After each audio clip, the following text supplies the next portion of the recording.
रेनू दुबे जी। और ये राधे राधे महाराज जी। राधे राधे महाराज जी। महाराज जी, परिवार के सदस्यों को आध्यात्मिक मार्ग पर लाने के लिए किए गए प्रयासों से मिलने वाली असफलता से विचलित मन को कैसे समझ। नहीं, विचलित तो सखी नहीं करना, क्योंकि कोई जब तक स्वयं नहीं चलना चाहता तब तक हम अध्यात्म में चला ही नहीं सकते। आप तो मान लो गृहस्थी में हो, हम बाबा जी हैं।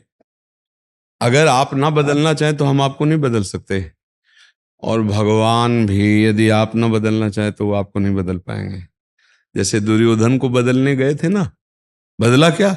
नहीं बदला। तो भगवान भी उतनी छूट दिए हैं जीव को कि यदि आप बदलना चाहो तो बदल जाओ, ना बदलना चाहो तो नहीं बदलना।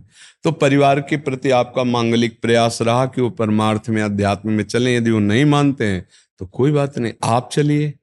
दुनिया में लाखों का मेला जुड़ा, हंसा जब जब उड़ा तो अकेला उड़ा। न कोई पति, न कोई पत्नी, न कोई पुत्र, न परिवार।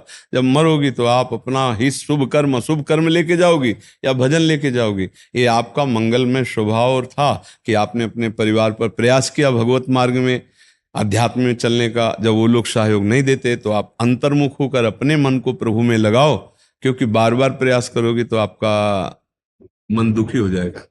महाराज क्योंकि जी, कभी कभी ये लगता है कि जैसे प्रारब्ध में है या हमारी अज्ञान अज्ञान अज्ञान प्रारब्ध इसे नहीं कहते। ये अज्ञान, जीव अज्ञान में शरीर भाव से भोगों में लगा हुआ है। वो भगवान को पराया मान रहा है या मान ही नहीं रहा है। तो अज्ञान, इसमें प्रधान कारण अविद्या है, अज्ञान है। वो बिना भजन के दूर नहीं होती, वो भजन ही नहीं करना चाहते। अगर भजन करे तो अज्ञान दूर हो जाए, पर भजन ही नहीं करते। अब कभी न कभी ठोकर लगेगी, तब उनको याद आएगी कि कोई भगवान तो है जो हमारी रक्षा कर सकता है, तो रास्ता खुल जाएगा। विपत्ति एक ऐसा रास्ता है जो भगवान तक ले ही जाता है। कोई साथ न दे तो फिर एक साथी नजर आता है कि हे भगवान आप ही हो। नहीं तो जब तक बढ़िया खान पान भोग सामग्री, तब तक भगवान की याद नहीं आती।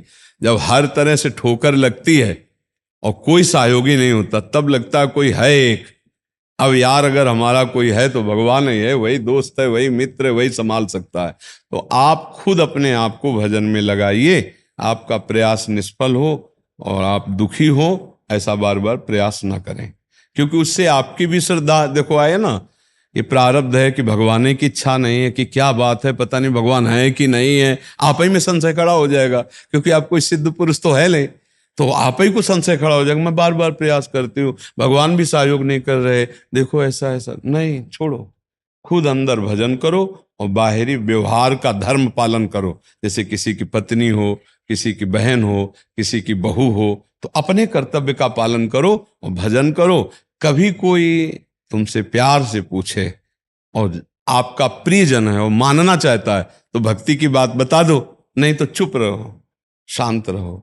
क्योंकि जब तुम कहोगे वो करेगा नहीं, तो तुम्हें फिर उससे द्वेष हो जाएगा, फिर अश्रद्धा हो जाएगी, वो फिर बात नहीं बनेगी। इसलिए आप अपनी भक्ति को छुपाएं और अंदर ही अंदर उसे बढ़ाएं।